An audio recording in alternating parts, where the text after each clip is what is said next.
بين مجيون ما قبل أي توقع جون الصراحة دي كبير إيه ما أقول ريو نمو نسمو كم قناري ومومنيت مقلع أبشر إذا سجالة تبقى إيه كم ده فاميلي بالله challenge में कुछ शाम कुछ जा दीदा मत कर शांता मत कर कुछ ऐसा नहीं मत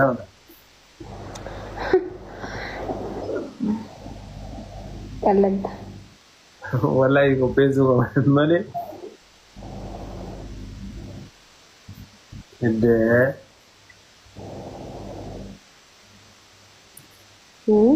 garu mane yo da bani tu majan mane wallahi mata jiwa ko bai ziyara duga kana jalatan nimbi ka duga duba su daf one flower nan te dafa lawari takata ka guta lama gana ga kai sa lawari takata ka mu gutu da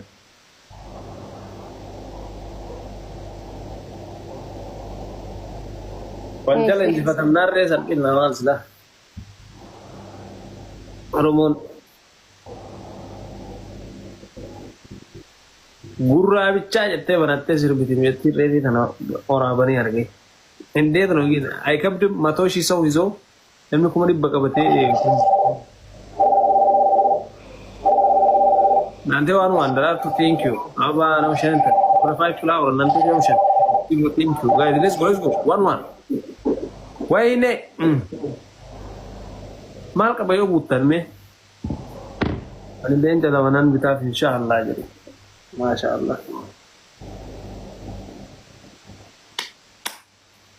يونا ممكن لك كم الرافو ويبسشان عندي تتكازرت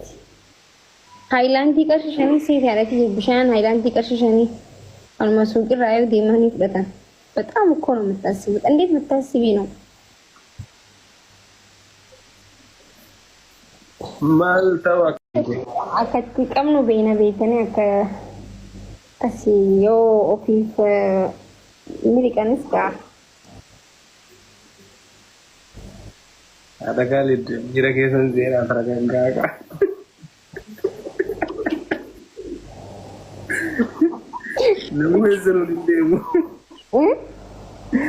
namu ezero lindemu tergangga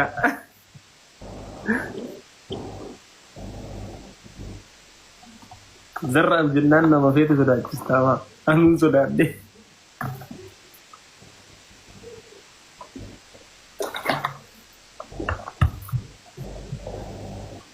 ما لدي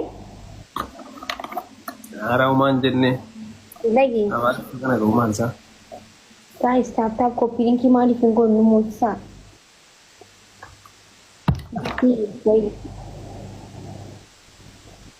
أني تراس gaafa san guys gaafa geemii tiyyaa hundi bara amma ni jirtan muudhaaf dhalootatti akka darbuuf hojiilee hacaaluu hojjechuu ture hojiilee akkanaati inkwaan nama hacee jecha lubbuu isaa dabarsee takkiin immoo qabeenya isaa waan qaburraa waan danda'urraa waan meeqa dhiiga isaa waan meeqa godhee miti sinigalee arra nuti miti kaas bira gargaaruu qabu sila faawundeeshinii hacaaluu hundeessaatu peejii isarratti maxxansee namni kun gargaaramuu qaba jee poost godhuu haa qabu jechuudha. Namni kun amma hojiin qabu anaa dheengadda qarshii 100 walitti guureef as keessa sibiila kana 200 baafata jechuudha. Amma immoo ilmoo waan qaraatiitti qaraatu hin qabdu jechuudha. Ifiifuu waan yaaliitu hin guuttanne waan ilmootillee barnoota ilmootiifillee sila faawundeeshinii hacaaluu hundeessaa kana godhuu qaba jechuudha. Warroota achi keessa wal gurmeessan santu kana godhuu qaba sila. Maaliif jennaan faawundeeshinii karaa hacaaluu hundeessaatiin osoo maxxansan guyyaa takkatti saata guyyaa takkatti miti daqiiqaa 30 keessatti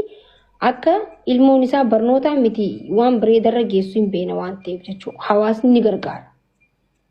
ni gargaara. Hawaasni hacaaluu lubbuu dhabaaf waan ta'eef hin gargaara sila. Isa qofaa miti baay'ee nama hedduutu jira. Gaafa hacaaluu hundeessaa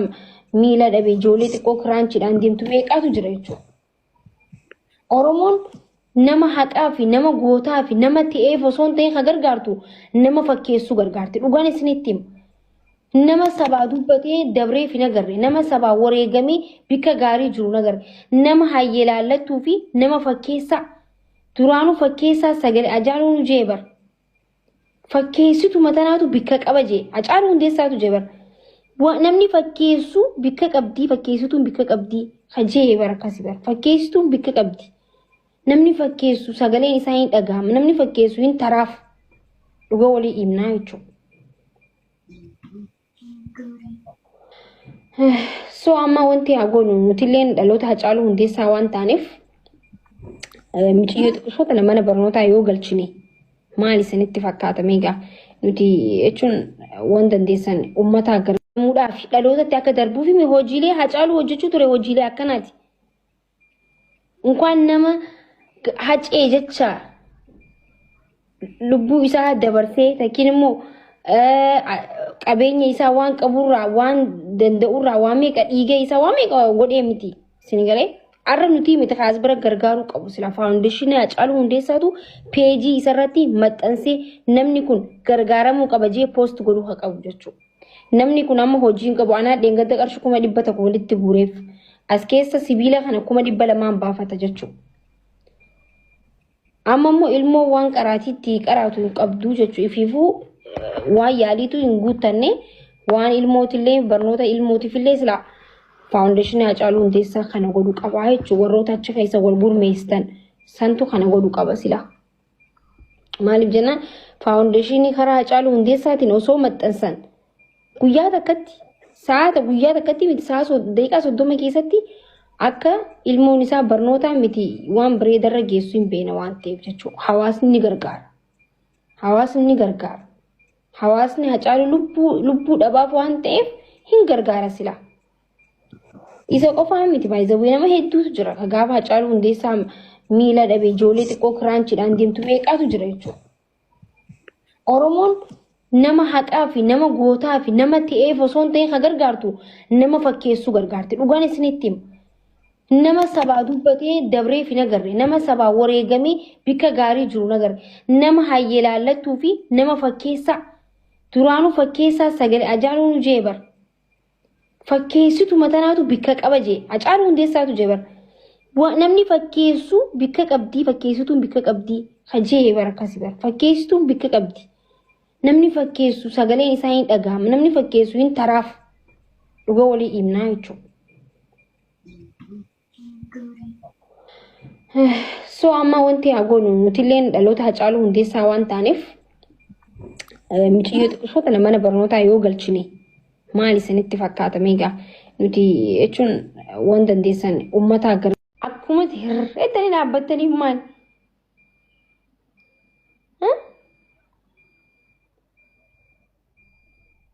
zaasiit bariisin maaltu isin rakkee barakkanne bar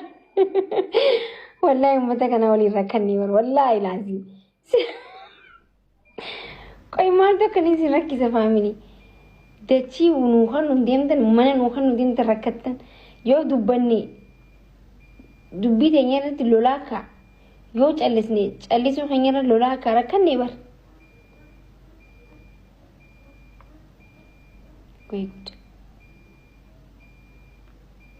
sababa keessanii nyaata dhaabe hunaan dinnichaa tokkoon hedduu jaaladhaa kun borciin abbaasee dhiise dinnichaa sanis sababa keessanii sababa garaa osuma ilaaltanii garaa na keessa badee keessa dhiise isinii jecha rakkanne wallahi nama miidiyaa ta'uun feemasa osoo rabbi na godhu baatee maaluma naa wayyaboo feemasa wallahi ta'uu rakkoodha wallahi osoon ta'uu baadhee dogongora wallahi osoon hin beekin hin fammasee baraan awwannummaan feemasa wallahi feemasan taajeen dhufne baraan miidiyaan ummatuma kiyyaafin sagalee quuqama ummataan na aarsee ummata kiyyaa ummanni dhumnaani ka'ee dubbadhe achumarraa ummanni na jaalatee na fammasiise malee ani feemasa ta'uu hin barbaanne ture bara namni wallahi ibdura feemasa ta'uu barbaadan ofirraa dhiisaa feemasummaan waan namaan gootu feemasummaan mashaqqaa wallahi wanti akka feemasa ta'utti duraan bar feemasummaan ganama gammachiisde feemasummaan ammaa dhokattee deemta obboleessoo akka nama waa haatee dhokattee deemta feemasummaa ammaa sanatti Koofalee akka keeti yoo bika sargii takka jettee fuudhamte jettu fuudhamte miidiyuu marratti of agartee obboleessoo. Miidiyaa irratti inqisaqaaseen kee hundi miidiyaa irra jira. Akkanatti harkaanfannaan